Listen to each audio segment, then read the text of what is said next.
Hey guys, girls, ladies and gentlemen, thank you for waiting through those, I guess, that downtime.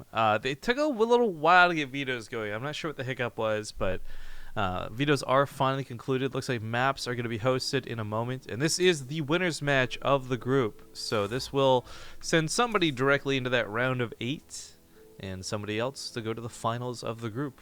So if you are just joining us, to give you a bit of a rundown, we're done the first 2 best of 3s of the day, and we've got 3 remaining. Winner's match, loser's match, then, of course, the grand finals.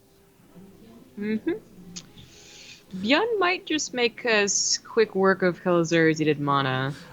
So I'm curious on that, right? Like, a lot of the dynamic of what has been winning ByuN and a lot of the Korean Terran players, their games, and what is relentless TvTs in the Alima League come to early game things, right? The Reaper, the 2 Reapers, and the Hellion. Small little early pushes. Not usually late macro games that involve Marine Tank versus Marine Tank. And of course, Marine Tank is going to have a different dynamic now than it ever has in the past. But we don't know. We'll find out here shortly. Wow. First map is going to be on Frozen Temple, however. Yep. I mean, we might just see... So what's going to be interesting is that the proxy Reapers, the 3-rax Reapers, like on Frozen Temple, they're going to have to put you into bio, not just because you have additional racks, but also because you're using all of that gas into Reapers, and then you have to try and put them like 3 factors. That ain't, it's going to be very hard to do. But if the way things go, that it seems like it's going, that mech is just superior in the matchup, then I would... Like, 3x will become the actual cheese I guess it was always meant to be, which is like all in or nothing. But this is just theory crafting. I actually don't know if mech is the best thing to do. So, by the way, Kelazhur was using ByuN's portrait before, and ByuN says he hates the portrait. I hate, ha ha ha. So he changed it to Violets, or who was that, actually? I didn't even see. Isn't that still ByuN's? No, he changed it there for a moment to a different Korean. Okay. I think it was like for 1 second, so I didn't catch who it was. But he's swapping through his portraits now because ByuN says he hates it. ByuN's portrait was really sexy. Number 1. Of course, I'm not talking about his actual character portrait, but the one he's currently sporting. As we go to the in-game screen, I can show you guys ByuN's using the Hell It's About Time portrait. Did he change? Wait, who is that he has now? Is that Showtime? I can't even really see it that well, to be honest. I gotta look at it bigger. Right? I think that's Showtime, yeah. So I think he chose it because Showtime beat ByuN. That's why he's like, so I can win. Clever, not mind game tactics. Clever. Cool. Emil complaining? Seriously? Tell him. No, it's in time. Oh, whatever. Should have sent the email, man. Actually, I'm pretty sure I gave one to email. I'm like 99% sure. Yeah, I know there's like that one person that still comments. Like, some do it innocently enough, I suppose, and some do it really maliciously, but I'm just like, no, there are so many attempts to get a hold of you guys. I spent 4 months after the Kickstarter was finished dedicating to trying to get people those portraits. Like, I remember, like, up until like we went to Toronto, you're like, this is the last chance. I'm pretty sure I said this is the last chance like 4 different times too. I was like, okay, we'll go a little bit longer. I feel bad. Like, I really want to make sure people got their codes. And understandably, people will be upset that they didn't get them. But that is the thing. Like, even like our most recent giveaway, the Korea / 10K celebration one, Pickled Pokut, however I say his name. We've made mention of it on stream twice. I've emailed him. He still hasn't reached out for his prize yet either. So, like, it's something where we'll give people time. Like, maybe you've got a heavy work schedule in real life. You're actually not going to see that email for a week. Totally understandable. But it's like after 3 months, that's when you start like considering drawing another winner. You know, that sort of thing. 6 years already? Hell yeah, Flexible. Thank you for that resub. This is taking a while. I'm not going to be blamed for this one this time. Well, maybe yet. Asterisk. No. Oh, so it's interesting. The BattleNet. So for those who watched the other day, you probably saw us have some hiccups on stream where we had like these random drops, so we didn't really know what was going on. One of the games even got replayed through the recover game feature. Oh, what's Emil? Talking about karma. Because he's complaining about the portrait. Right, talking about karma. I was just going to mention, though, streamers were having that happen, too. I was watching some streams after we finished the cast, and it's just random drops for the day, so I guess it was a BattleNet thing. But unfortunately, looks like they're not going to be remaking for old Emil. So not quite all in the top left, but starting up here, it's going to be Root Gaming's Kelazhur. The bottom right has the Red Terran. He is ByuN. This is bold as heck to do against a player like ByuN.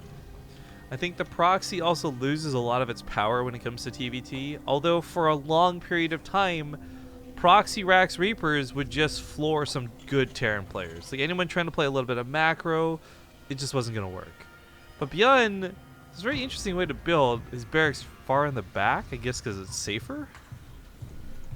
He does have a bit of a interesting build order placement, that's the word, I guess, but it is... Well, while it's a later barracks, he'll be getting a faster factory, so it's really a question of what does the first 2 Reapers do? And if they start to snowball, then it might be difficult for ByuN to hold on, but, I mean, there's a reason that ByuN felt comfortable not scouting. It doesn't always work out this way, but if you do go for like a 1-base build, generally you have the tools to defend against even the all-inist of proxies. Now, the 3 Rax Reaper all being proxied is the all-inist of proxies, and this will kill anyone with the slightest, miscontrol or decision, to go for a reactor instead of a second Reaper, for instance. Like, it'll straight up kill you, but it's so all-in that you just don't see it that much anymore from the pros. Maybe the first Rax is proxy, maybe the 2 Rax proxy, but all 3 in TvT, that's pretty rare. Only in your ladder games. Well, the SCV up here with the Reaper looking to get some damage done. I mean, ByuN's honestly not in a great spot to stop this, and with an engineering bay coming... What? That's really curious. Like, I guess he's just hoping that it'll take some shots, which it already has. I was gonna say, it'll take some shots, but also provide some high ground vision, I guess. Maybe he wants to actually complete it and build a turret for some reason. Point. Well, I don't know about that, but that, like, seeing where the army is always a really important factor of any, cliff hopping all-ins. This is actually getting out of control. He actually finishes the engineering bay. It will provide a lot of high ground vision if he has to retreat. Like, that's my only thought as to like why you would do this. A lot of these SCVs are so close to death, though, but the Reapers mostly get cleaned up. A small mistake out of Kelazhur, but he still has 3 being produced at a time. The SCVs are repairing each other, but keep in mind, ByuN's not mining while this goes on either. Yeah. I mean, Kelazhur's still down by 6. It is such an all-in, but... He was pretty close to snowballing, but with a second Reaper and a second Hellion, I think ByuN might just have the better tech here. Well, with his Hellions, that is, as long as he keeps them alive. I mean, what's frustrating is Hellions used to be the auto counter to Reapers. They're not anymore, and that's a big part of this. And there's that auto attack shooting that engineering base. While the Reapers heal up, I guess shoot the depot. That's kind of cute to watch happen. Combat drugs kick in, Reaper's gonna heal up, and depot actually goes down. ByuN not supply blocked by this just yet, but this is gonna be a lot of grenades for Kelazhur. He actually eats one of ByuN's. Not a good start there. ByuN's own Reapers is so important here because the Hellions are no longer the automatic response. Like, he needs to keep them off of being sniped as the Reaper count continues to grow. This engineering bay, though, again, it soaks these hits. I was questioning it, but it's kind of cool. It's actually getting something done. Especially if it doesn't take away from your supply depots or your Reaper production, then I guess, having an extra 125 minerals, put that in. Look at that vision, though. Like, that really gives a lot of vision. He knew he could come up to the high ground because of where it was. They were shooting it. He takes out a Hellion. Oh, my God. So quickly at that. Like, half a second too long in the grenade to let that Hellion goes down. Those other Hellions get real low, and it's still scary because the thing is like, you really have to cut the Reapers down with each attack. If it takes them, 2 minutes longer, but they still get up to 15 Reapers, then you're still in a lot of trouble. I mean, this is still... I have no idea if this has gone well or not. He's just killed a lot of SCVs, so even if he loses all the Reapers, he's up in workers now. But he might not even lose all the Reapers. The Hellions aren't cleaning this up. The other Hellion's almost dead. 2 Reapers remain, and I think ByuN is about to die to Kelazhur. GG. 3 Rax, all proxy. So dirty. I gotta check the bets. One of the people are gonna be so mad. Hang on. Wait, it was just the first game. It was the first game, but I'm just saying, for the series to start off like this, doesn't look good for ByuN. There are 25,499 Partoofs bet on ByuN. 1,711 on Kelazhur. These are like 25 to 1 odds if you win. Like, that's gonna be pretty nice. Not unexpected. Dirty. Dirty. Can Kelazhur pull it off twice, though? That is the real question. Like, one game, it's proxy Rax Reapers. Okay, that catches ByuN off guard. Does it happen again, though? Depends on the map. And I don't think it can catch him up. Like, I think he has to be scouting now, because literally the only thing that you don't... If you go for one base build, you usually don't have the SCV scout unless it is literally something like a proxy 3-Rax Reaper or like a proxy 4-Rax Marine Rush. Like, it's the two extremes that usually don't happen. So it's Frost, right? Yeah, Frost. Okay, yeah. Okay, yeah, so that should not be Oh, sorry, you a can't read because problem. it's in Korean, right? Yeah. It's so weird, though. Sometimes they do use the actual Korean word, you know, translated, and then sometimes they just use a loan word. So I know there's got to be a word for frost in Korean, right? But they use the loan, like the frost. By the way, It's so weird. I'm just messaging Kelazhur while we're waiting, and I said like, "Yo, that engineer bay was so sick. What did you do that just for vision?" And yeah, he said it was basically for vision and to help bug out the auto attacks, more or less. So Very cool. Very cool. I like it. What's really interesting to me about that engineering bay before I do these intros was that's not something that was new with the patch. That's actually something that somebody could have, should have, would have innovated like months ago. But Kelazhur figures it out for the patch. Either way, still pretty cool to see. I like it. New meta in chat, people are saying, yeah, maybe. I don't know. But let's get into this game, right? Bottom left side of Frost. He's down a game in the series. It's going to be the blue Terran player, Speak Now, a.k.a. ByuN. And top left is the red Terran. He is Root Kelazhur. So, of course, we have a lot of the ARM seat generals in chat, and some people were saying, why didn't ByuN make Widow Mines, for example? And I bring this one up because if you've pulled your hair out enough times out of stress trying to stop this Reaper attack, Widow Mines don't cut it. You can see where they're burrowed. You can actually use the Reaper grenades to kill them. Widow Mines are actually the worst option you could go for in that scenario. And there's a lot of other what-ifs, like why didn't you go to Stargate, or Starport, excuse me, and all these other things. But really, at the end of the day, the idea is that your own Reapers combined with Hellions have to beat that back. And it looked like it was going to initially. It really did. But then everything got a little too out of hand. It was, like, the reason it looked good was because he killed the Reapers. But then, like, more Reapers came, right? The problem was literally he could not kill more Reapers after the first 3 or 4 went down. Yeah. So good initially, but like I said before, whether it's a minute or 2 late, as long as you do get to like 15 Reapers, that shit is actually really annoying. Like, my own crappy games, I've lost to like 20 Reapers coming at 5 minutes because I think that it's over, and it's not, because Reapers actually deal, of course, insane amount of damage when they're all combined together.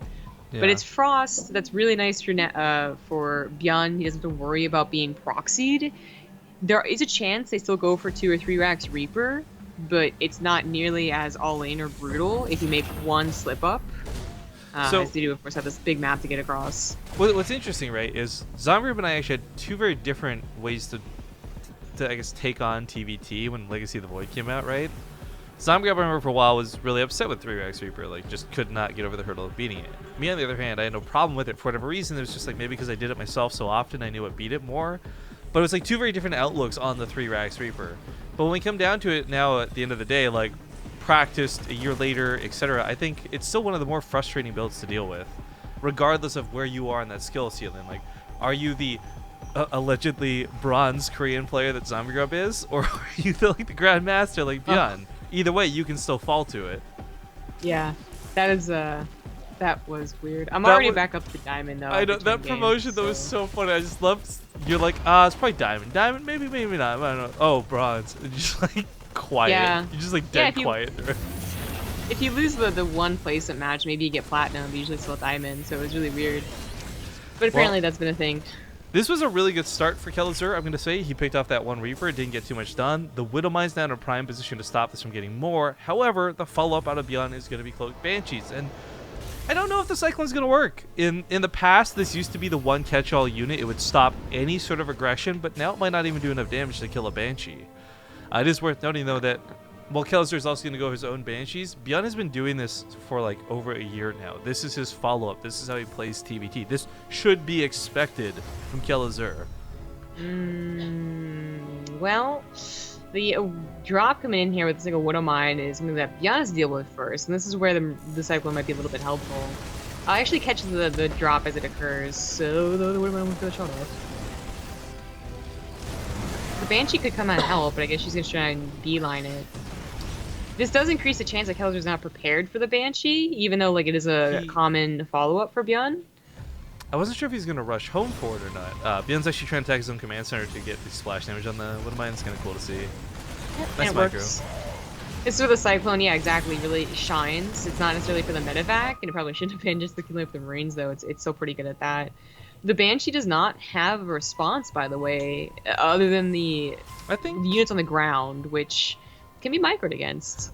I think the Marines and the Cyclone should just barely be enough. I mean, the Cyclone is really not very good, but he's got to get that vision, and there's no scan. Command Center's 20 seconds off from doing this. No Command Center in the natural. Oh, no. Yeah, I think he just massively screwed up here. The Raven takes a really long time to finish, too, so...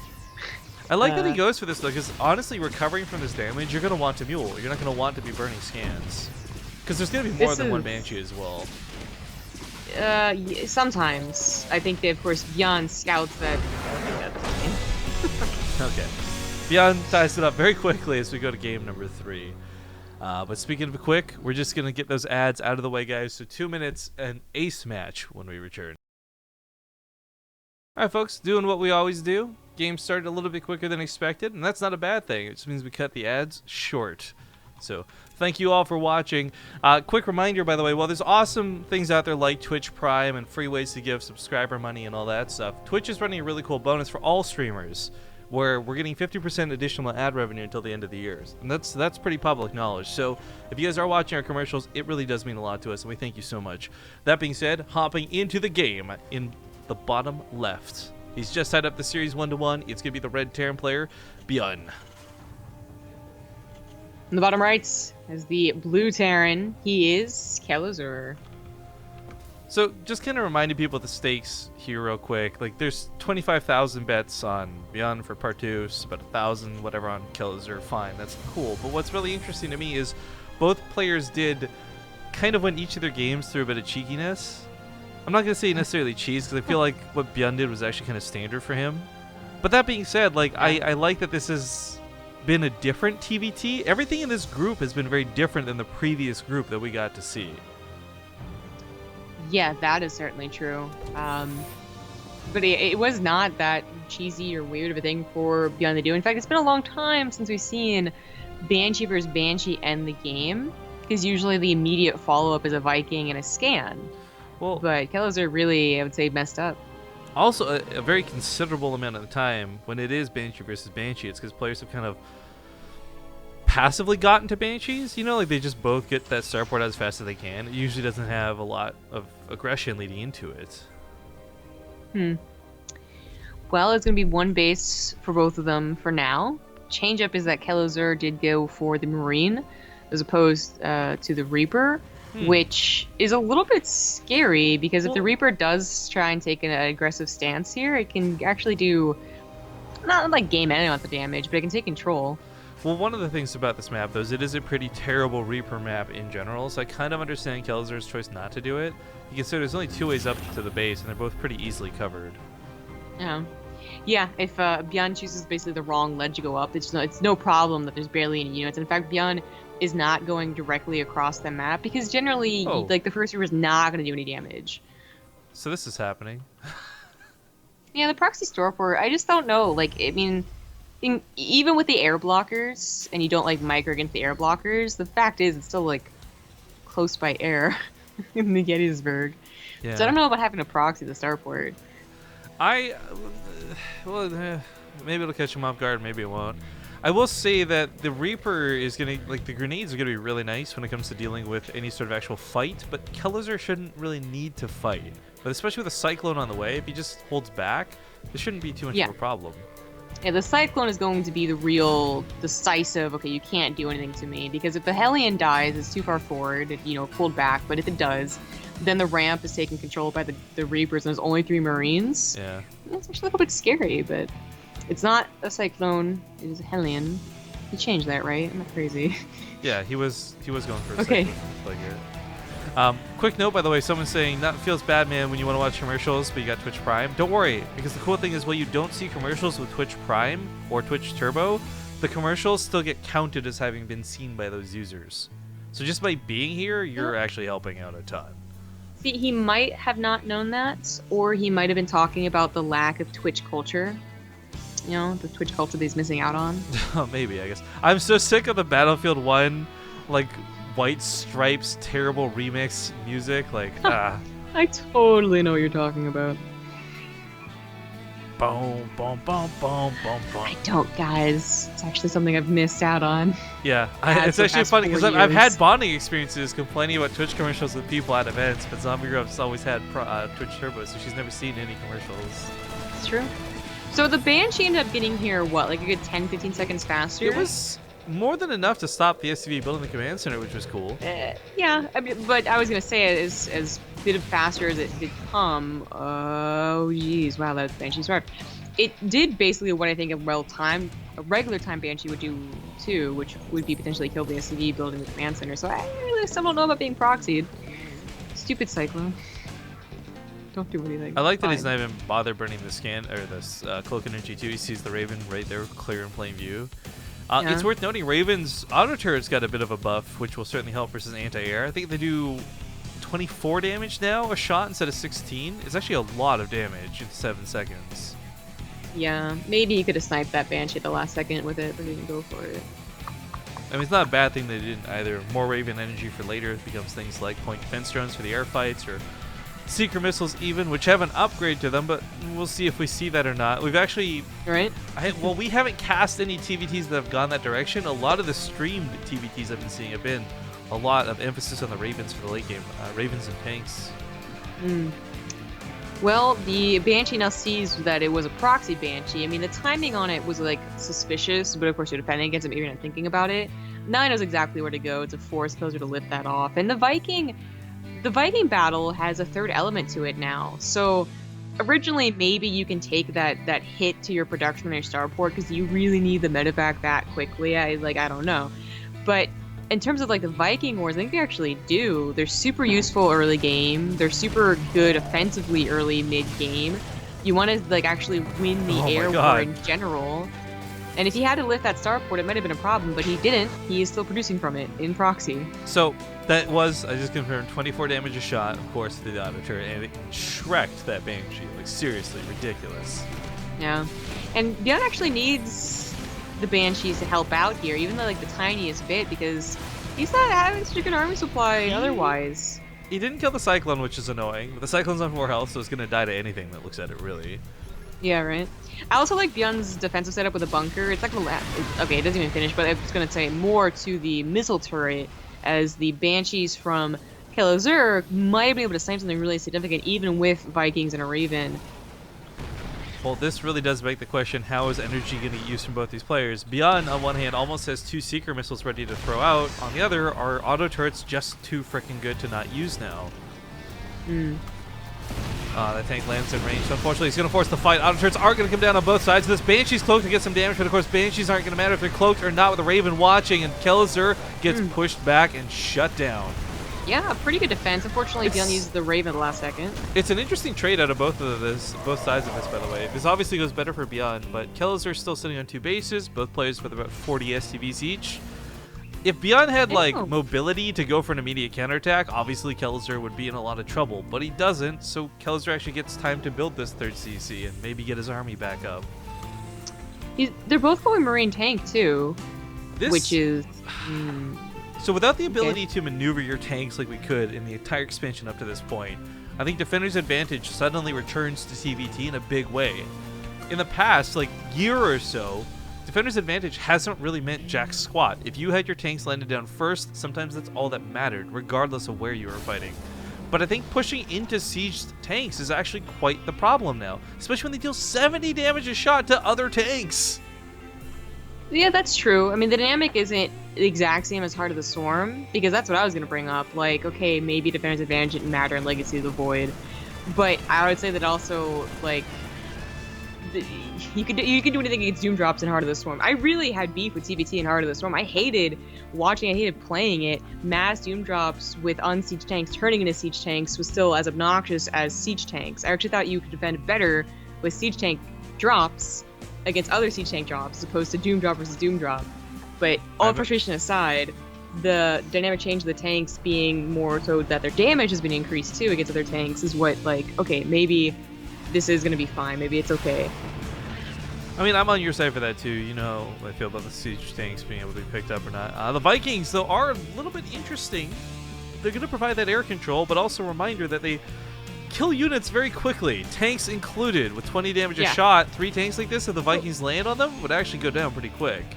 I mean, the good news is that even though they're going Marine tank when it was the mech that was purely upgraded in this new patch, those are the 2 mech units that were upgraded, right? Like the Viking and the tanks, you're going to get even when you go Marine tank.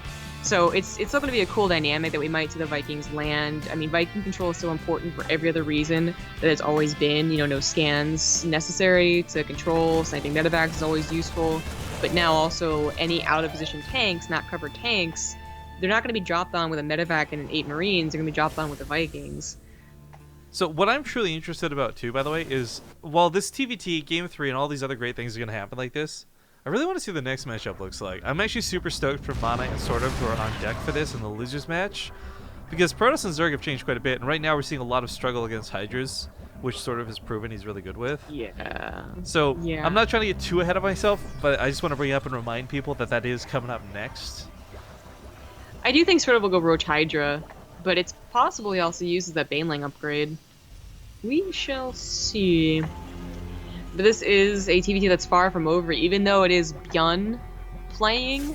Kelazhur's holding his own in this macro game. Like, the push didn't work out like he wanted it to, but he ended up, you know, leaving with only a slight disadvantage in the army supply, and that is going to be just positioning, making up for it.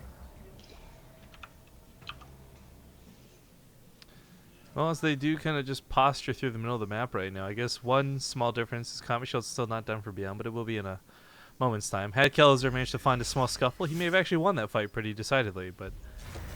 And about... yeah... Boop, now he's good. ByuN does have that second upgrade advantage. Maybe. It's only like 30 seconds, so maybe it doesn't matter at all. Second factory order on the way for ByuN too. I mean, he got... numbers-wise, a bit of an advantage, but I think also just time-wise, pace-wise, he got a bit of an advantage too from defending like he did against that 2-base tank push. So he is looking a little bit better as far as the macro game goes, but this is all going to be about what the positions look like, and we are back to, hopefully, not Doom drops, but good old smart positioning and siege tank hopping. Well, smart positioning and siege tank hopping, man, I can't speak, are going to be a big part of this. I do want to mention that Liberators have certainly shown quite some value when it comes to this, especially with trying to get that positioning. No one's really heading that direction yet, but I'm waiting to see and hoping to see some pretty cool interactions with those going forward. ByuN is going to have 2 to finish shortly, but Kelazhur's going to have his +2 weapons faster, so we'll see if that actually comes into effect for the fight or not. 12 seconds out for finishing siege tanks, setting up at the backside, not quite able to get that bait that he was hoping for, but still trading out not badly with ByuN. Yeah. I mean, he does...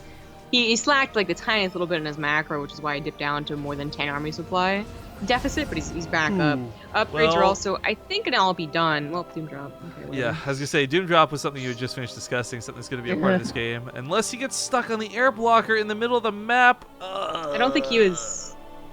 It wasn't so devastating. I think he actually just rallied them to the bottom and was gonna wait.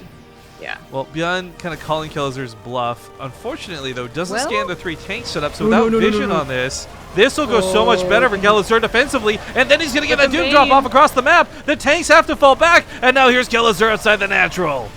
Okay, so ByuN is actually totally prepared to intercept it in the main base. I like that Kelazhur repositioned, though, and he's actually going to get a better trade with this engagement. And he defended really well on the other side, too. Really important that those Marines live, the 4 of them at the very end there. Otherwise, the Vikings could have landed and killed all the tanks. Right? It's will be able to help as ByuN's army is coming back. It is worth noting, though, ByuN has a 4th base coming, so Kelazhur still isn't exactly winning off of this push, but he does trade better than expected. Yeah. He can focus fire these tanks, too. Actually, it's only a focus fire. There we go. It's the only thing to attack now. Marines are all gone. Yeah, well, on siege tanks didn't really get that much of a change to them. It's just the siege tank mode, like, that really matters. Yeah, Kelazhur did manage to equalize the army supply entirely. Like it's been 5-10 deficit for him, and now it's 2, which is whatever. The follow-up I don't think was quite fast enough though, unless this drop works. I'm more surprised that the tank count remains somewhat even. I thought Kelazhur was going to actually become way ahead off that with the way his tanks have been used, but missile turrets in the main be damned. He's going to boost right past them and just unload everything up here that he can. Once he gets on top of production out of ByuN, though, that's where it gets really scary. So tanks are set up. That ramp's going to be a bad choke for ByuN to have to run back through. Tanks set up on the low ground. We'll see if he can actually hold this fight. Kelazhur is getting surrounded. 4 tanks, 5 tanks set up really nicely, though. Accidentally flying into that missile turret that's barely alive. Kelazhur's also rallying to the middle of the map, or trying to. He might be able to find the third base with a couple Marines. That scan's actually pretty big. ByuN can't reach the tanks of Kelazhur. They're barely in the position to just keep picking off these tech labs. ByuN will eventually break this, but while this goes on, an attack to the north happens, and a base loses 9 SCVs.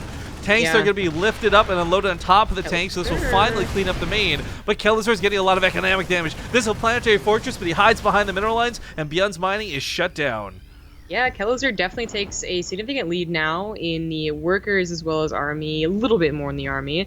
He's made up in that time in the 4th base too, so his 4th is becoming a planetary here. And he has faster +3.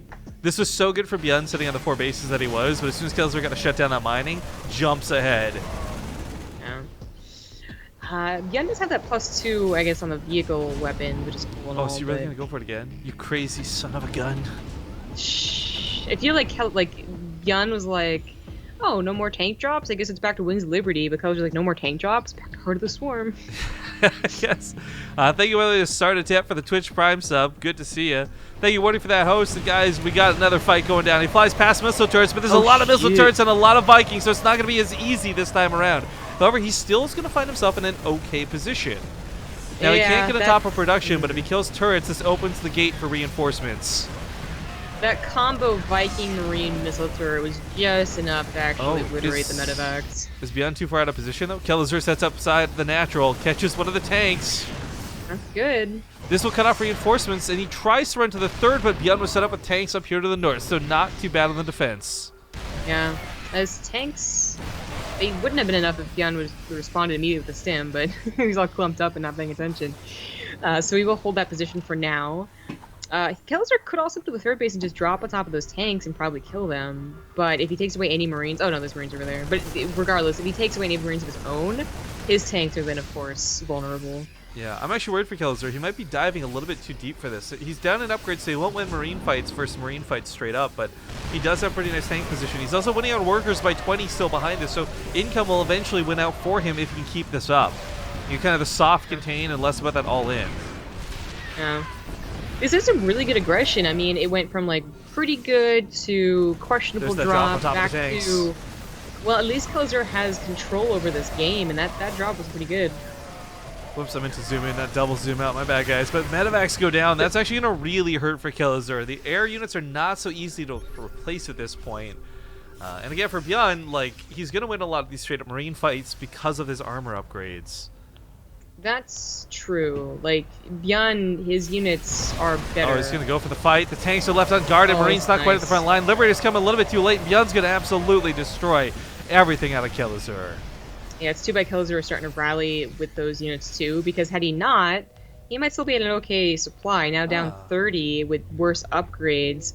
ByuN finally takes control over his side of the map and is going to be the one pressuring. Yeah, I mean, Kelazhur's had a really nice income advantage for a while, but it finally goes back in the favor of ByuN, starting to at least. That being said, ByuN's army supply still remains really strong, and as he pushes through the middle, he has a lot of those medevacs still intact, and now he's able to get his own liberators out. This could be the death push. I mean, seriously, 40 army supply lead with upgrades? ByuN weathered a storm. Well, Kelazhur just sniped off one of the tanks, actually. It was the only tank that was going to be arranged at the command center, funny enough. Not command center good. Oh, he's not even going to try and repair it. Feels bad, man. I mean, Kelazhur has another 2 bases. One planetary, one is main. Oh, no, it's not his main. Oh, that one is his main. My bad. But still, another 2 bases. And he could recover, but his army supply is looking quite terrible. He did take a pretty good defensive fight earlier, and he's finally coming up on that 3 armor upgrade, so maybe he can keep up with ByuN now in Marine fights, but... Ooh, this is not a planetary yet. This is going to be a lot of SCV deaths if he doesn't respond. Yeah, he's trying to get over there, but now ByuN is repositioning his entire army to the north, so... This, though, is still that position where Defender's advantage is back in TvT, and if Kelazhur can find a good spot to set up those tanks, he might not be so bad for it. He's going to lose another command center, that kind of sucks, but still, ByuN is not exactly pulling ahead off this either. I really don't know about the defense advantage thing, though. Like, because, like, for instance, that would have been maybe the tank drops coming in to save the would-be planetary as opposed to just Marines stimming forward. Like, I actually know how that works. But either way, he would have had less army. Not a fight Kelazhur's going to want to take. There's a lot more tanks for ByuN than there are for Kelazhur, although the two joining in actually bring it up even to even now. Army supply still favors ByuN pretty heavily, and Liberator set up around the side. Oh, there's no turrets. There's no anti-air. Yeah. Kelazhur, I mean, responds. That's pretty nice, but it's still a question of distracting his main army engagement and taking away important units to his main army, which is still down 60 army supply. Yeah, he's got some natural base just moved over to take on that. Oh, he can't reach that one Liberator. Correct. Natural base moved over to take on the new base, so he's now used his main and his natural, which might hurt him a little bit later. ByuN's finally moving his main around as well, though. So both players getting a little bit hungry coming up on the 20-minute mark. Yeah, they are. But of course, ByuN closer to that max out position, like he's gonna start banking to make up for this initial hunger, whereas Kelazhur is still gonna be trying to get maxed out. Nice snipe on 2 tanks. This is what's keeping ByuN from winning the game for sure. It's just like these little snipes here and there, keeping him scared. But this is his entire army now moving across the map. A couple drops going to the main base too. I think Kelazhur's pretty prepared to the main base.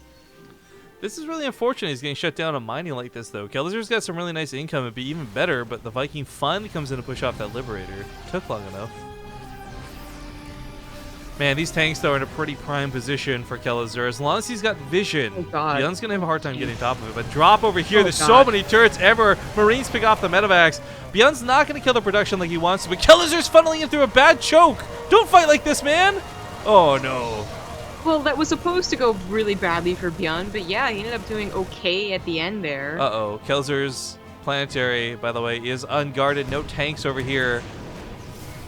Yep. Siege out those tanks will just absolutely demolish you. Bye. Yeah, Marines on top of it too. 70 damage a shot, no building armor. Feels bad, man. 17 SCVs die. Kelazhur now moving to try and intercept the army up here to the north side, but this is actually starting to become a lot about the income and a lot less about what's currently on the map.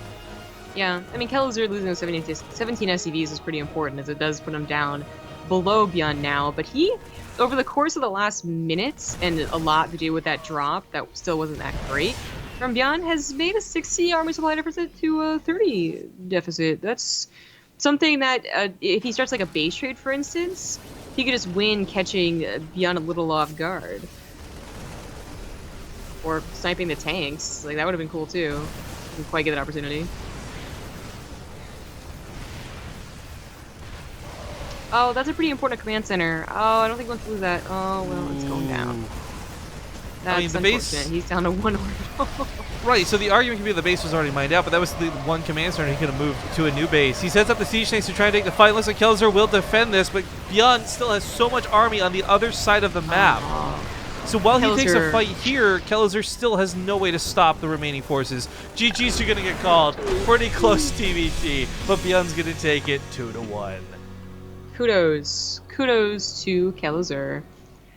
That was, by the way, I'm sure I loved looking at chat that game and seeing so many people like start talking about the bets that were made. Again, it was like 25,000 for ByuN, 1,000 for Kelazhur. That could have gone so badly for everybody invested in the matchup. But now we move on to the losers match. It's going to be a best of 3, Mana versus sort of Europe versus Europe, Protoss versus Zerg.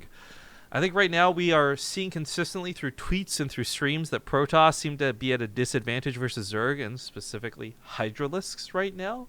But we'll see what is in store for this game as we swap servers and get on. We're going to go to a commercial break, and we'll see you guys in about 5-ish minutes when we get back.